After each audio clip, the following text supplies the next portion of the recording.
Si de algo saben las abejas, es de flores. Hay de todo tipo y para todos los momentos. Lo importante no es solo su color, tamaño o forma, sino lo que hace sentir cada una. Y para esos sentimientos trabajan. Igual que el Banco Central, que trabaja para hacer florecer la economía y que sientas estabilidad. Para ese sentimiento de tranquilidad, para ese sentimiento de crecimiento y desarrollo, para que la primavera llegue a todos los sectores y los planes de muchos den grandes frutos. Banco Central de la República Dominicana, 75 años trabajando por una estabilidad que se siente. Este video es para ti, que estás pensando en qué hacer con esos ahorros que te han costado tanto trabajo, que quieres cumplir esa meta que te propusiste. Para ti, Banreservas ha creado el nuevo depósito a plazo digital, el primero del país. Ábrelo desde tu celular, en la app Banreservas, donde quiera que estés. Abramos uno juntos ahora mismo, para que veas lo fácil y rápido que es. Abre la app Banreservas y selecciona el producto, depósito a plazo digital. Empecemos conociendo todos los beneficios que el producto te ofrece. El primer paso será la calculadora, donde deberás ingresar el monto a depositar, elegir el plazo, el tipo de interés y ver la tabla de rendimiento. El segundo paso es seleccionar la cuenta desde donde se debitarán los fondos para la creación del depósito a plazo digital. Debes tener una cuenta Banreservas activa. Si no tienes, puedes solicitar la cuenta digital desde la app Banreservas. El tercer paso es los términos y condiciones. Y con esto ya estás haciendo crecer tu dinero mientras ahorras para cumplir tus metas. Abre tu depósito a plazo digital desde la app Banreservas con una cuenta activa. Banreservas, el banco de todos los dominicanos.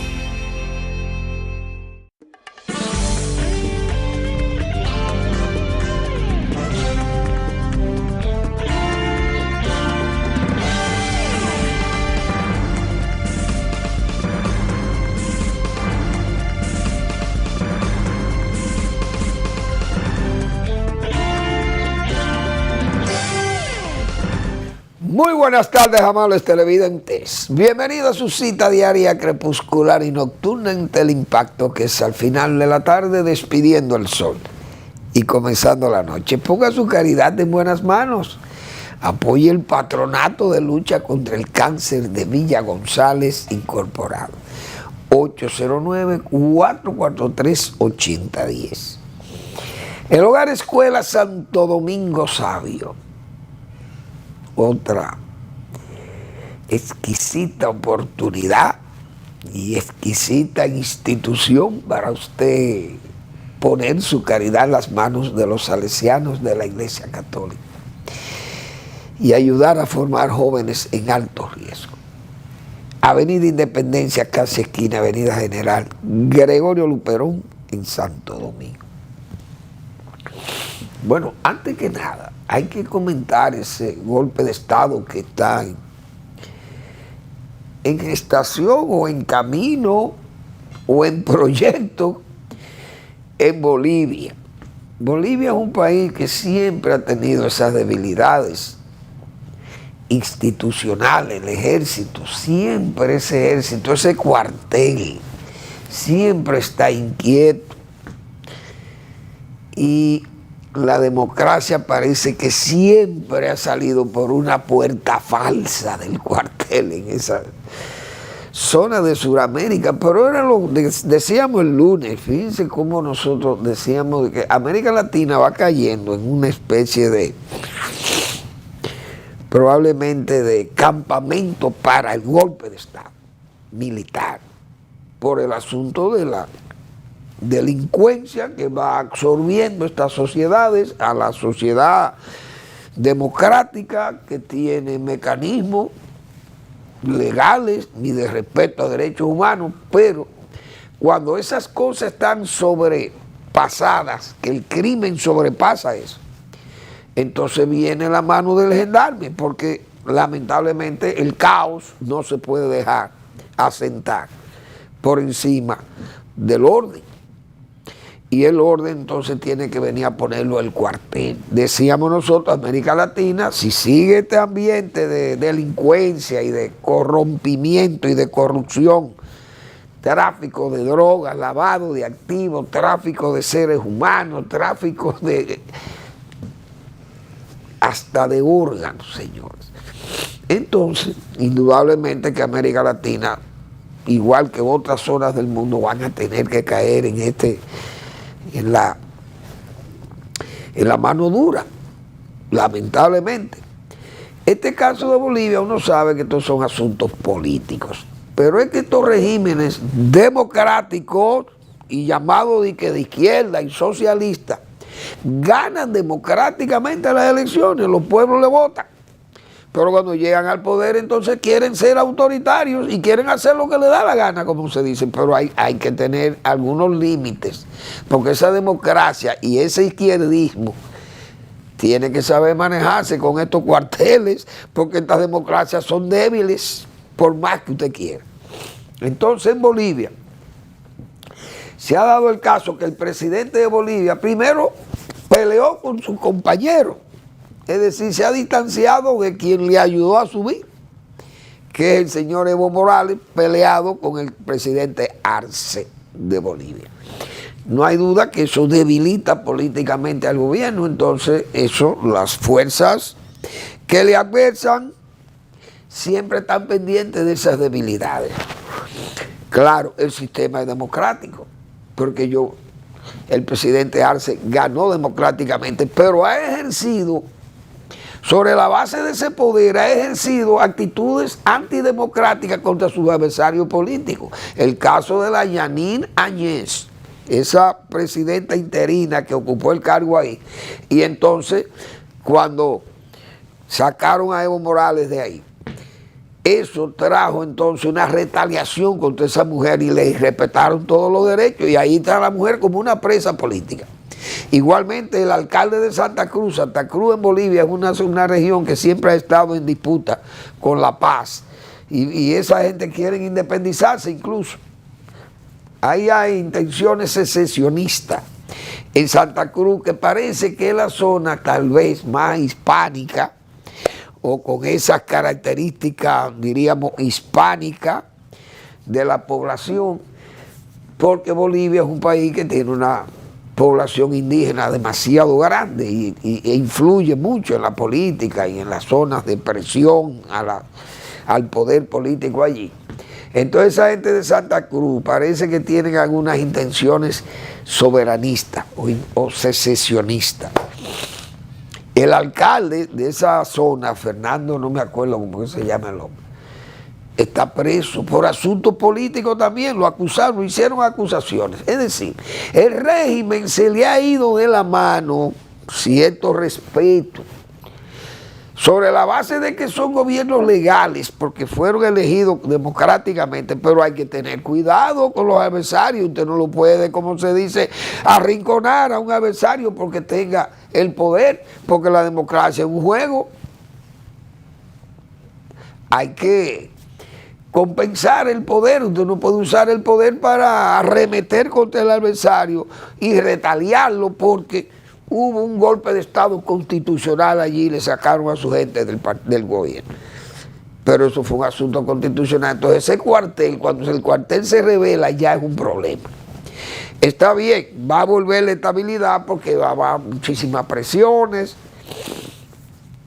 sobre los militares. El general, apellido Zúñiga,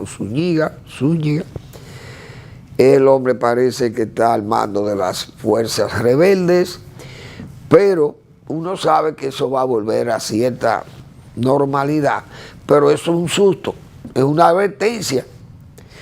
Y fíjense oigan quiénes salen a defender la democracia de Bolivia. Lo primero que se expresaron fueron los de Venezuela, la democracia de Maduro. Por Dios, pero usted tiene que tener algún respeto. Una dictadura vulgar, ejerciendo un poder falso, un poder ilegal, ilegítimo, que está ahí en Venezuela. El otro, Cuba, 64, 65 años de una dictadura monárquica, también además por la familia Castro. Hoy de que hablando de respeto al orden democrático en Bolivia. Y usted tiene fuerza moral para pedir respeto cuando ustedes son los primeros violadores de todos los respetos, de los derechos humanos y de todo. Pero así es que está América Latina, dirigida por muchos de estos progres, como le llaman. Vamos a esperar qué va a pasar, pero ojalá eso no sea una, ¿cómo se dice?, una especie de reacción en cadena que puede crear en América Latina muchos problemas. Y si vuelven esas tensiones de Guerra Fría y esa cosa, se va a poner la cosa así, porque no es verdad que en esta zona del mundo, si hay Guerra Fría, no es verdad que van a venir soldados o van a venir presiones de Rusia y de China a la región, porque eso los guardias mismos van a poner las cosas del lado donde le convenga al polo que dirija Occidente. Así es el mundo, así lo conocimos y así podrá probablemente seguir perdón, de establecerse o de afianzarse una suerte de guerra fría. Ojalá estas cosas no sucedan, porque lo que creemos la democracia, seguimos siendo demócratas y creemos que no hay un régimen mejor que ese, como dijo Winston Churchill. La democracia es el peor régimen de gobierno, con excepción de todos los demás. Eso es verdaderamente genial, de Winston Churchill. Muy bien, entonces vamos a ver, de economía, pero y este bajón que ha dado el cacao, peligroso eso. Ese cacao ha tenido una baja muy pronunciada. $7,788,50 precio tonelada en Nueva York. Y es un precio que ha bajado, desde luego, es un precio muy bueno todavía, pero de 11,400, $11,500 que tuvo la tonelada a 7,788 es una baja muy considerable, más de un 40%. Estamos hablando de más de un 40%. Es mucho lo que ha bajado. El petróleo se mantiene en 80,83, parece que será más o menos estable en ese rango. El azúcar 19,55, el café 229,93, subió algo, se ha elevado el café, precio extraordinariamente alto y bueno para los caficultores. El petróleo, ya lo dijimos, el oro, $2,390,60 la onza, excelente precio. Así que están lavando oro y plata aquí en la Barrick Gold. La plata está 29,22 la onza. Oiga eso, buen precio también. El cobre 4,36 la libra de cobre. Ha tomado buen precio también el cobre. Los metales van tomando muchos buenos precios. Bien, el Banco Central ha anunciado, perdón que estoy tan tupido, el Banco Central ha anunciado que el índice mensual de actividad económica, el IMAE, ha tenido un desempeño muy bueno. Y eso es bueno, que la economía dominicana, por lo menos los fundamentos de política y de estabilidad macroeconómica son excelentes. Va bien la economía, el crecimiento, dice el Banco Central, fue de 4.9%, de 4.3% en mayo fue el crecimiento de la economía. De enero a mayo, es decir, el interanual en 4.9%. Lo importante es que ese número de 4.9%, el crecimiento del PIB, está en ese rango, en el orden que lo han establecido los organismos o que han previsto los organismos internacionales, que es muy importante eso, que dicen que República Dominicana será de los líderes, de las economías líderes en América Latina en crecimiento en el crecimiento de su PIB. Y esos niveles, 4.9 interanual, es bastante pronunciado. Ahora, el banco dice que ese programa de financiamiento que ha tenido el banco, de promover el crédito, inyectar 290.000 millones de pesos. Porque lo importante no es que se hayan aportado los 290.000, que siempre yo he dicho aquí. Lo importante es la previsión, lo previsional, cómo las autoridades del Banco Central a tiempo toman esas decisiones delante de otras economías más dinámicas y tal vez más grandes y más modernas que la nuestra, si cabe ese término. Pero se toman decisiones técnicas apropiadas y a tiempo.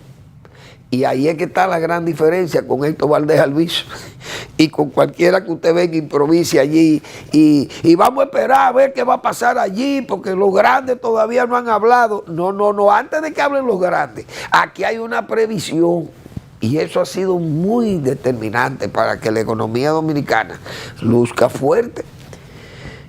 El banco ha promovido ese crédito privado, 290.000 millones de pesos. Gracias a esas inversiones que se ha dinamizado la economía, no hay duda.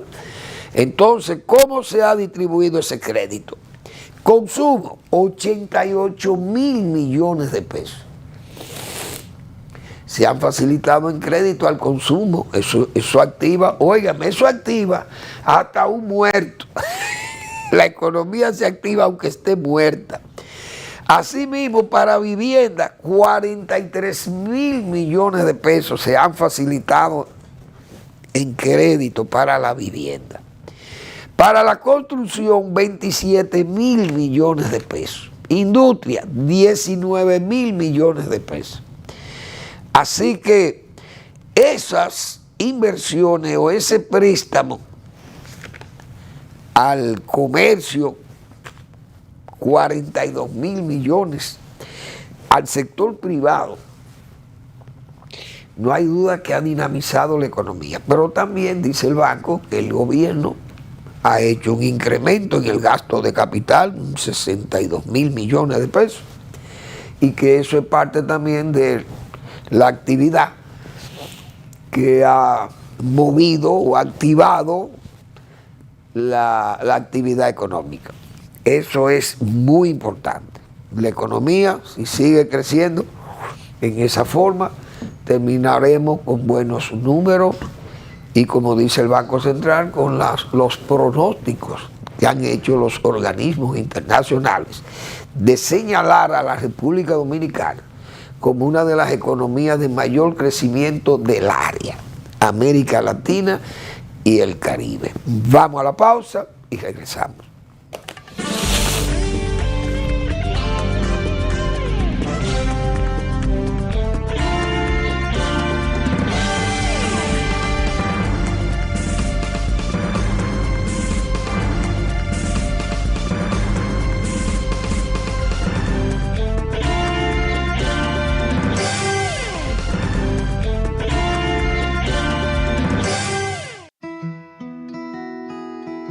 Si de algo saben las abejas, es de flores. Hay de todo tipo y para todos los momentos. Lo importante no es solo su color, tamaño o forma, sino lo que hace sentir cada una. Y para esos sentimientos trabajan. Igual que el Banco Central, que trabaja para hacer florecer la economía y que sientas estabilidad. Para ese sentimiento de tranquilidad. Para ese sentimiento de crecimiento y desarrollo. Para que la primavera llegue a todos los sectores y los planes de muchos den grandes frutos. Banco Central de la República Dominicana, 75 años trabajando por una estabilidad que se siente. Héctor, con el apoyo de Banreservas, duplicó su producción de arroz este año. Chicho, Salvador y Ulloa están felices con los pagos extra. Más producción significa más cuidados, de los que ofrece el negocio de fertilizantes de Gustavo. En la planta de procesado, contrataron a Melba como segunda supervisora y a Apolinar en contabilidad. El arroz de Héctor se coloca en el súper gracias a las manos diestras de Tito, que ya recibió su primer aumento de sueldo. Ese mismo arroz que ahora llega seguro a millones de mesas. Tito, Apolinar, Melba, Gustavo, Chicho y muchos más no se quejan de que Héctor se beneficiara del programa de pignoración de arroz de Banreservas. Detrás de uno que avanza, hay muchos más echando hacia adelante. Banreservas, el banco de todos los dominicanos.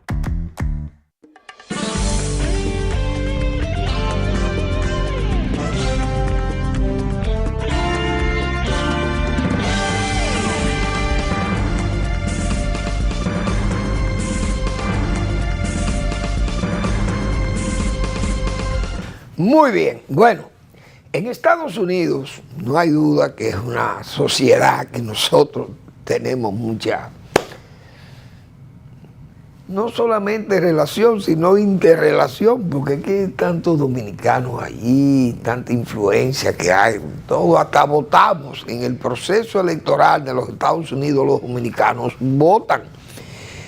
Es decir, ya no estamos como aquellos tiempos en que vivíamos casi en forma furtiva en los Estados Unidos. Los dominicanos no se hacían sentir, y más con esa irrupción como rayo de los cubanos y los boricuas, ya los boricuas como ciudadanos norteamericanos, pero los cubanos que irrumpen allí después del castrato. Y entonces crearon una comunidad latina prácticamente sobre que los ojos de Norteamérica solamente miraban como a esas comunidades, pero los dominicanos no se hacían ni sentir allí. Pero ya los dominicanos comienzan a movilizarse.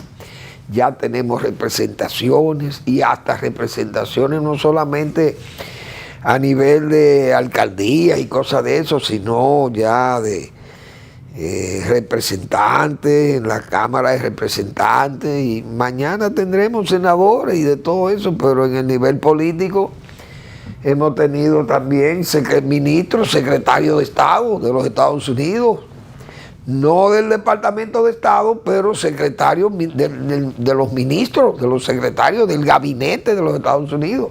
El señor Tom Pérez fue, creo, secretario de Trabajo en uno de los gobiernos de Obama. Entonces ya la comunidad no está alejada de esto.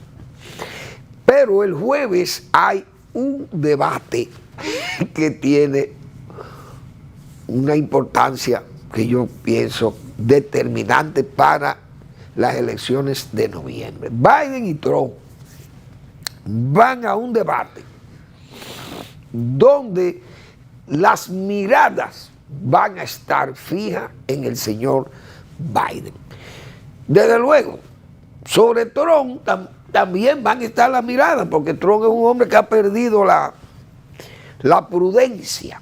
Ahí lo acusaron unos fiscales de Nueva York de decir: mire señor, no abuse de los agentes del FBI, usted lo está identificando, y esa gente prácticamente, bueno, no prácticamente, pueden ser víctimas de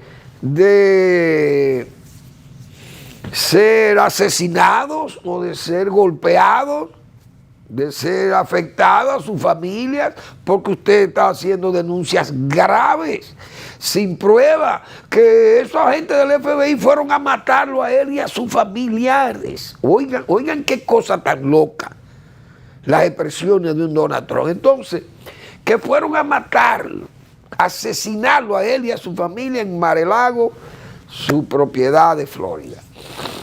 Una cosa totalmente disparatada. Entonces Donald Trump, que ha perdido la prudencia, no tiene ninguna prudencia, es un hombre que uno no sabe cómo va a ser el comportamiento que va a tener en este debate.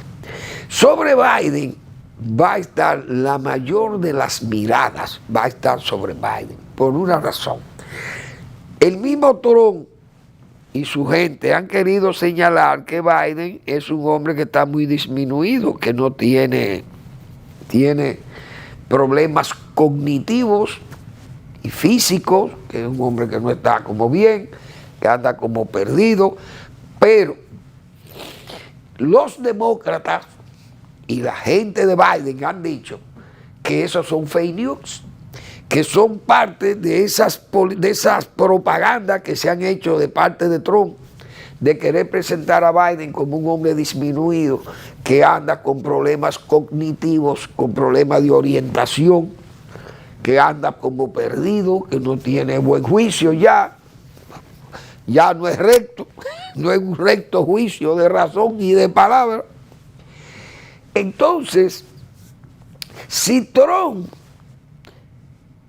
recibe a un Biden, más o menos, un Biden lúcido, sería una derrota inmediatamente para el trumpismo.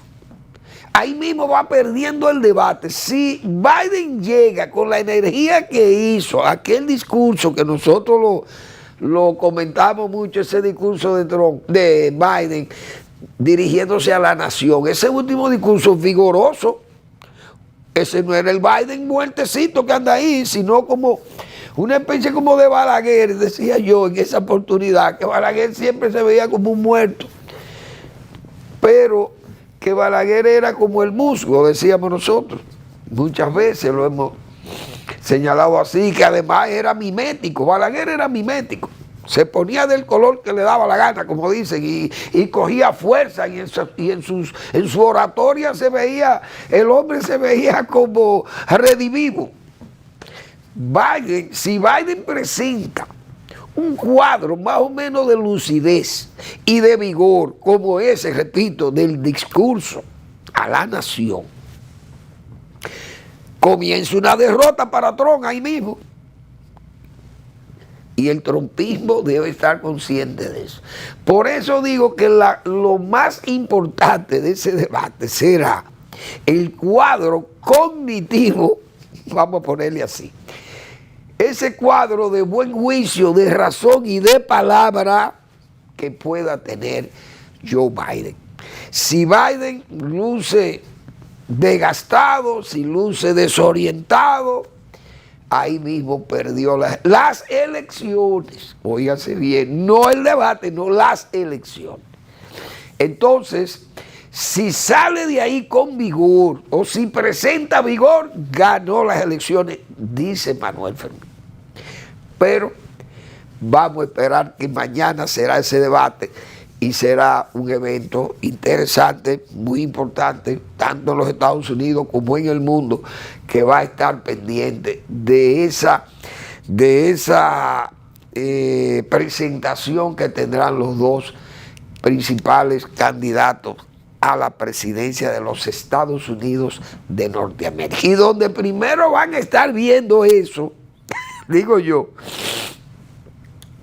serán 1.400 millones de chinos, 140 millones de rusos, y junto a los de Corea del Norte, Irán y todos esos genízaros de por ahí, todas esas dictaduras rojas y dictaduras de los oligarcas de Rusia, observando lo que va a pasar en los Estados Unidos. También en Israel estará muy pendiente de ese debate, porque Netanyahu, yo no sé cómo será que se va a pronunciar eso, y el señor Putin solo esperan por Trump en la Casa Blanca. Esa es la realidad. Bien. Vamos a ver. ¿Qué más tenemos? Bueno, a los barrios, estas son notas que yo tengo ahí. Los barrios y los campos, pueblos del interior y barrios de esta ciudad enorme que ya es Santo Domingo. Las exigencias cada día van subiendo. Demandan arreglos de calle, demandan agua potable, menos apagones, que le pavimenten calles y le pavimenten carreteritas, caminos vecinales que están muy deteriorados. Y el gobierno tiene que ponerse las pilas porque las lluvias han deteriorado mucho los caminos, principalmente en las zonas productoras del Cibao. Hay mucha preocupación con eso. Los pueblos también le faltan las aceras, contenes, pequeños puentes, alcantarillas, canales de riego que están en malas condiciones. Hemos hablado de esa zona también del Triángulo Platanero, que faltan los drenajes, las lluvias han hecho mucho daño ahí, en los productos, en los cultivos de esa zona, pues son cultivos de secano, malos drenajes, qué sé yo, hay mucho trabajo que hacer. Pero, como yo estoy viendo las exigencias y estoy viendo la respuesta que pueda dar la autoridad, pienso que muchas de esas comunidades van a tener que esperar para el 2028, lamentablemente, que es cuando se activan los gobiernos a aplicar asfalto, porque después se le olvida el asfalto. Lo prometen, pero no lo van a poder cumplir, o no lo quieren cumplir, o no pueden cumplir. Varias serían las razones para ello, pero esa es la realidad. Ojalá no sea como dice Manuel Fermín y yo esté equivocado. En Haití, el chorizo parece que se dio cuenta que las cosas no vienen suaves, el señor Cherisier, y ha pedido un diálogo con el gobierno de Haití, porque él ha visto la respuesta de esa policía de Kenia. Señores, en 2 horas esa gente mataron más de 20, en una protesta que hubo en Nairobi. 20 y heridos por centenares, esos policías de Kenia.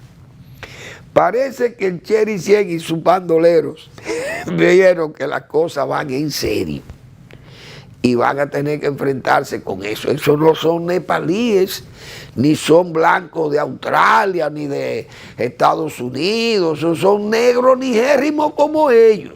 Imagínense ustedes esta gente, cómo es que van a llegar a Haití. Y ese es un ejército, ese de Nairobi, un ejército formado por los ingleses, porque ellos fueron colonia inglesa. Es gente que está acostumbrada al maltrato de su propia gente, porque así era que trabajaban los ingleses, a palo y a tiro. Así era que manejaban esas sociedades como la de la India, Pakistán, Bangladesh, todas esas zonas ahí. Luego también en Sudáfrica y en esa zona del África Oriental, que era manejada por el Imperio Británico.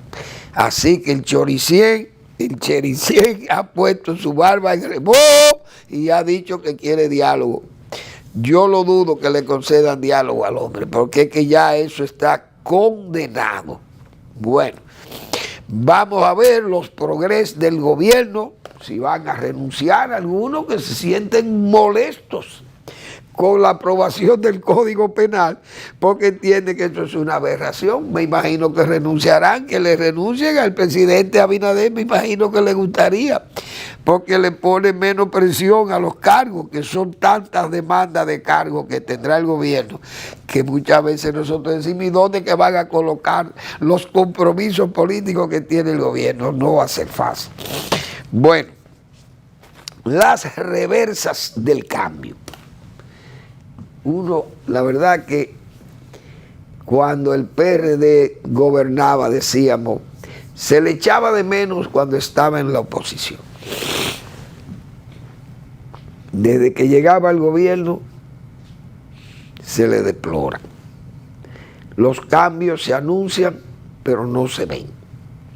Y así hemos transitado 4 años. Dice el economista Magín Díaz, dijo que no había ninguna mejoría en ninguno de los campos de la administración del Estado.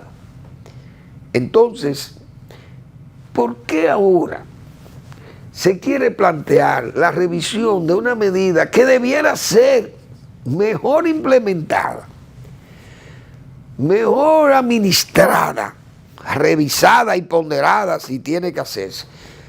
Pero si hay un método de usted por lo menos calificar cómo anda la educación en las escuelas del país, las escuelas públicas y privadas, pero principalmente las públicas que son tan deficientes.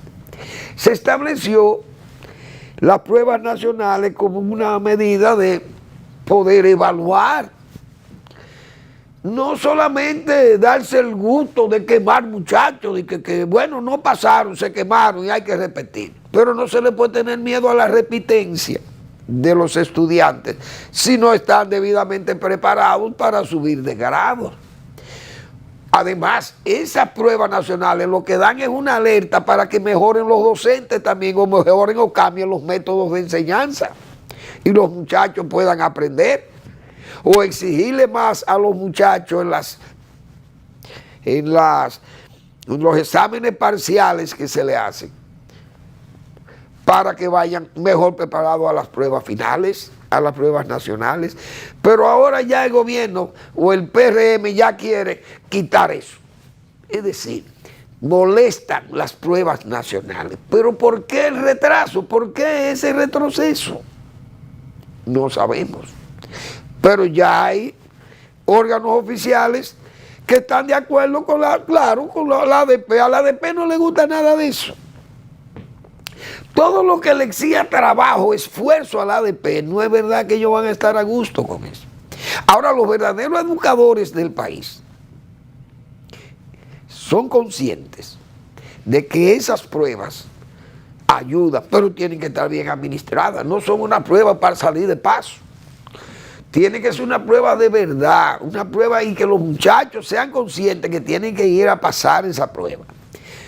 Y que cuando la pasen esa prueba, entonces estamos manejando un sistema educativo mejor orientado, quizás, qué sé yo, o los mismos estudiantes son los que van a denunciar si el sistema funciona o no. Si ellos aprendieron, si no aprendieron, algo anda mal. O los profesores no supieron enseñar, o los estudiantes entonces no van a nada allí.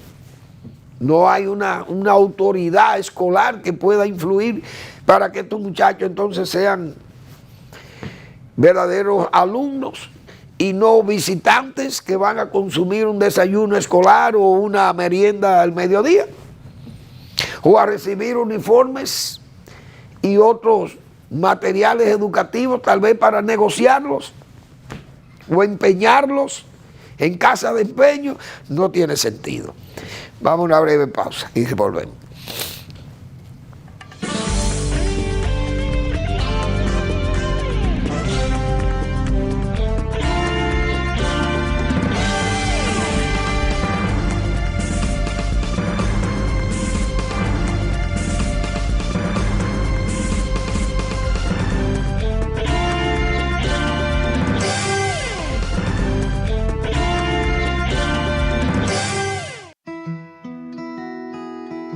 Si de algo saben las abejas, es de flores.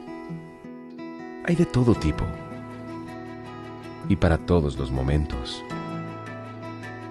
Lo importante no es solo su color, tamaño o forma, sino lo que hace sentir cada una. Y para esos sentimientos trabajan. Igual que el Banco Central, que trabaja para hacer florecer la economía y que sientas estabilidad. Para ese sentimiento de tranquilidad, para ese sentimiento de crecimiento y desarrollo, para que la primavera llegue a todos los sectores y los planes de muchos den grandes frutos. Banco Central de la República Dominicana. 75 años trabajando por una estabilidad que se siente. Este video es para ti, que estás pensando en qué hacer con esos ahorros que te han costado tanto trabajo, que quieres cumplir esa meta que te propusiste. Para ti, Banreservas ha creado el nuevo depósito a plazo digital, el primero del país. Ábrelo desde tu celular, en la app Banreservas, donde quiera que estés. Abramos uno juntos ahora mismo, para que veas lo fácil y rápido que es. Abre la app Banreservas y selecciona el producto, depósito a plazo digital. Empecemos conociendo todos los beneficios que el producto te ofrece. El primer paso será la calculadora, donde deberás ingresar el monto a depositar, elegir el plazo, el tipo de interés y ver la tabla de rendimiento. El segundo paso es seleccionar la cuenta desde donde se debitarán los fondos para la creación del depósito a plazo digital. Debes tener una cuenta Banreservas activa. Si no tienes, puedes solicitar la cuenta digital desde la app Banreservas. El tercer paso es los términos y condiciones. Y con esto ya estás haciendo crecer tu dinero mientras ahorras para cumplir tus metas. Abre tu depósito a plazo digital desde la app Banreservas con una cuenta activa. Banreservas, el banco de todos los dominicanos.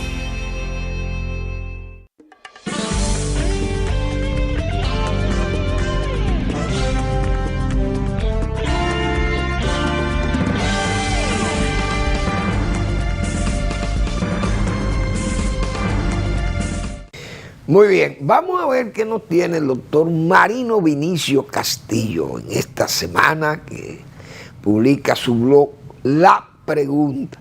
Una forma de participar sin entrar necesariamente en las polémicas. La parte 2 de ese trabajo iniciado la semana pasada por el doctor Marino Vinicio Castillo y Rodríguez. Saludo especial para el doctor Marino Vinicio Castillo, que ya estamos casi entrando en la recta del cumpleaños 93 de ese ilustre caballero de la República Dominicana. Hombre que es una memoria viva del país y, como yo decía hace unos días aquí, parte de esas familias proséricas del país, la familia Castillo. Bueno, vamos a ver qué más tengo aquí. Hay que decir algo sobre una situación que yo vi. El fundamento económico anda bien, lo hemos dicho. Los fundamentos de política macroeconómica y todo eso. Pero se están dando una serie de situaciones que yo creo que hay que ponerle, como dicen, ojo al Cristo. La funda de cemento sube 40 pesos, pero como que eso está fuerte. Pues 40 pesos una funda de cemento más del precio, que ya de por sí es carísimo. El arroz sube 60%. Y es verdad que está caro el arroz, aunque las autoridades niegan eso. Pero hay que tener cuidado, porque las cosas se le van deteriorando. Que serán castigados todo el que no tenga una factura fiscal electrónica, será sancionado. Una reforma fiscal que viene ahí con aumento de impuestos. Combustible caro. La gente quejándose de muchísimas situaciones, como señalaba anteriormente, pero no se cumplen ni se van a cumplir, y se le prometieron. Los alimentos caros, los combustibles caros y subsidiados. Imagínense si quitaran esos subsidios, ¿a dónde va la cosa? Falta de electricidad, falta de agua, el calor, la gente se molesta, no hay duda de ello. Y los medicamentos son caros también, el dengue, la chikungunya, malaria. Oigan, 440 casos de malaria en las yayas del Viajama, por allá, para las casas. Las zonas de Magueyal y Villalpando, me imagino que esas zonas ahí afectadas por el mosquito de la malaria. Entonces, toda esa cantidad de problemas juntos, eso, y con una reforma fiscal ahí en la puerta, como se dice, uno no sabe si ese cóctel, cómo la gente se va a responder a tantas presiones. Creo que las cosas tienen que saber hacerse y manejarse, y no sé, y el gobierno buscarle la forma que esas presiones, esas tensiones tiendan a la calma, a bajar, y que no se enciendan los furores de esas poblaciones que están atrapadas con tantos problemas, y la gente tiene muchos problemas, no hay duda. Hay que tener cuidado, pienso yo, no sé. No soy catastrofista ni soy alarmista. Ahora, hay un alarmismo que más que alarmismo es tremendismo que hay en este país, en sectores que han querido pintar a Miriam Germán como si Miriam Germán fuera una monstruo. ¿O es que no conocen a Miriam Germán? Nosotros hemos sido defensores de esa dama porque sabemos que Miriam Germán es una mujer seria y es una buena profesional y es una juez de este país. Y Jenny Berenice, con todos sus problemas y que tenga un carácter, pero hemos dicho, nosotros decíamos ayer, ha puesto, aunque no se ha perseguido, es verdad, al PRM, pero hay gente del PRM que han pasado muy mal con ella, y familias, porque hay que ver de ese caso Medusa. Decía yo ayer cómo le pasó a un ministro de la presidencia, fue decapitado de ahí. Su hijo está imputado. Familias poderosas del país imputadas y sancionadas y mencionadas, y el expediente con centenares de páginas hablando de esos casos del Medusa.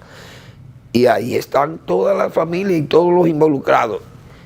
Y Jenny Berenice no echó para atrás. No se guardó información, está todo ahí.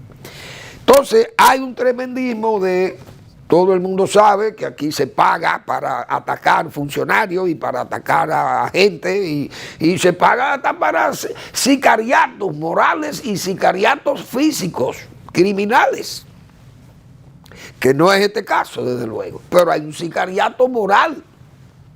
Entonces aquí hay gente que cree que el periodismo se puede ejercer diciendo todo lo que le da la gana a usted, y no es verdad. Miriam Germán y la Procuraduría han hecho un documento, y ya se ha dado, se ha explicado ampliamente que ellos nosotros no queremos prohibirle ni cohibirle a un periodista que hable, que investigue y que quiera saber, porque la democracia es así. Ahora, el Ministerio Público ha dado todos los datos, y ese caso, específicamente ese caso, a mí me han dicho abogados que han ido centenares de veces a ese Ministerio Público y a esos despachos, y no han visto, nunca han visto a la secretaria esa que se menciona, que es una señora que estaba en una oficina de abogados y que esa señora manejaba, o sea, y eso Martínez Pozo, yo vi a Julio mencionando a esa dama como si esa dama fuera la que maneja, que el sector privado es que maneja el Ministerio Público. Y a mí me han dicho abogados que van ahí, que van a diario, que han ido centenares de veces ahí, a toda esa oficina, y nunca han visto a esa señora ahí, de la que se ha hablado en ese caso. Para mencionar ese caso que es una especie de privatización de la justicia, del Ministerio Público. Oigan por dónde que andamos.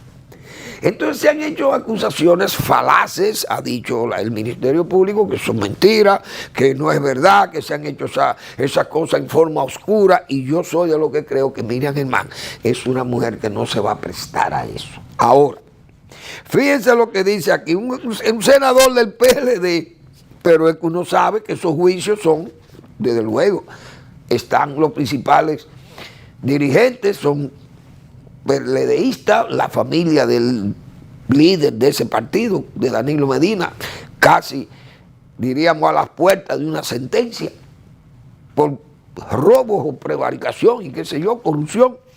Y fíjense lo que decía el director de presupuesto de la Nación, 20,000 millones de pesos pagándoselo a 80 más empresas.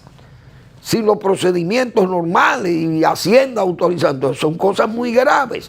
Hay que desacreditar a los fiscales. Bueno, eso es parte del proceso, como se dice, pero eso no es correcto. Entonces, dice aquí, ayer fue depositada en la sala legislativa del Senado un proyecto de resolución que busca citar al hemiciclo a Miriam Germán Brito, buscando una respuesta sobre la publicación de un comunicado de corte intimidatorio contra los periodistas. Eso es falso, eso no es verdad que eso es intimidatorio. Yo no lo veo como intimidatorio, lo único que hay que decir la verdad. ¿Qué pasó en España, por ejemplo? En España hubo una periodista que cogió el sumario de un caso, por ejemplo, de una señora, Laura Luelmo, no me acuerdo. Esa señora la mató un elemento, un asesino, que ya ha matado, parece, varias personas, varias mujeres y esas cosas. El asesinato de eso, bueno, todo se preparó un sumario de eso. Ese sumario fue develado o revelado en forma innecesaria y además parece que eso jurídicamente no es correcto. Esa periodista fue juzgada en España y le sentenciaron en 2 años. La condenaron a 2 años de prisión por revelar ese sumario de ese caso. Es decir, usted como periodista, usted no puede hacer y decir lo que a usted le venga en gana. Mira, vamos a denunciar este caso de estos arreglos que ha hecho el Ministerio Público, porque eso lo vamos a denunciar para que se dañe el juicio o revelar cosas del juicio. Entonces, en España, repito, ese caso de revelar el sumario, eso revela todo el preparativo que ha hecho la Fiscalía para organizar el juicio. Es decir, los preparativos, qué sé yo, todas las, ¿cómo le llaman ellos? Los fiscales, vamos a ver, el delito y las circunstancias que puedan influir en el juicio. Usted no puede revelar eso. 2 años fue esa señora condenada, esa periodista en Andalucía. Óigame bien, porque usted no puede revelar datos de un proceso, de un sumario que se está preparando para saber si la persona es culpable o no. Entonces, ¿por qué se condenó a ese periodismo? Y eso fue una especie de bloquear la libertad de prensa en España. No, y en España no se había visto ese caso de que un periodista fuera condenado por revelar hechos de un proceso, de un juicio, un proceso judicial. Es decir, aquí se está exigiendo que me den el sumario para yo vocear y decir lo que... Incluso, no es que me den el sumario, denunciar el sumario, como dice la Procuraduría, con informaciones falsas. Y eso usted puede venir a cuestionar y que vamos a hacerle un cuestionamiento a la Procuraduría General de la República. Esas son cosas graves. Repito, Assange, Julian Assange, acaba de ser condenado prácticamente en Estados Unidos. Él se tuvo que declarar culpable, porque Estados Unidos dijo, usted es un traidor y es un culpable y es un periodista, sí, pero usted no puede decir todas las cosas, porque eso hay un secreto de Estado que usted no lo puede venir a denunciar. Y Assange encontró apoyo de todos los periódicos del mundo, todos los partidos, los gobiernos dictatoriales y enemigos de los Estados Unidos. Todos criticaron a Estados Unidos por la persecución contra la prensa, el periodismo independiente y la libertad de expresión. No, se tuvo que decir, no, yo fui culpable, es verdad. Eso es un delito. Entonces Estados Unidos lo condena a 5 años y lo libera porque ya es pena cumplida. Pero demuestra que es delito, que usted no puede decir lo que le dé la gana. Usted no puede venir a insultar a Miriam Germán y a decir que Miriam Germán está haciendo cosas oscuras ahí o el Ministerio Público para tratar de enneblinar aquel proceso. Y eso es Eso no es libertad de expresión, eso es libertad de excreción, digo yo. Por eso yo he hecho esa defensa, porque repito, ese caso de la señora, esa periodista de Andalucía, condenada en España por revelar datos de un sumario de ese crimen, de ese juicio, y ella se atrevió a hacer eso. Y esa, sin saber ni la culpabilidad, ni nada. Bueno, un proceso como se está organizando este juicio, yo me imagino aquí, yo no soy un especialista en eso. Pero la condenaron y en España no ha habido esta escandalera que hubo en este país, porque Miriam o el Ministerio Público hizo una advertencia de que podía tomar medidas cautelares contra el ilícito, el dinero ilícito que se usa para pagar a vocerías. Eso no es pecaminoso, ni es tampoco ponerle palo en la rueda a la libertad de expresión, pienso yo. No sé, como que ha habido un exceso, porque esto es tremendísimo del señor del senador del PLD, pidiendo de que llevara al Senado a Miriam Germán para que explique el contenido de un comunicado donde hacen unas advertencias a periodistas desbocados. O ese caso de España no es una periodista desbocada. Y España es una democracia mejor organizada que la nuestra. Y donde la libertad de expresión y la libertad de pensamiento en España nos lleva a nosotros años, pero años luces. Muchos nos lleva a nosotros. Y en España eso no fue un escándalo constitucional, ni un escándalo de la democracia española, o del parlamentarismo español, o de la monarquía constitucional española. 2 años condenada esa periodista. Bien, gracias por su atención. Nos vemos mañana en otra entrega de Al Final de la Tarde, despidiendo el sol y comenzando la noche.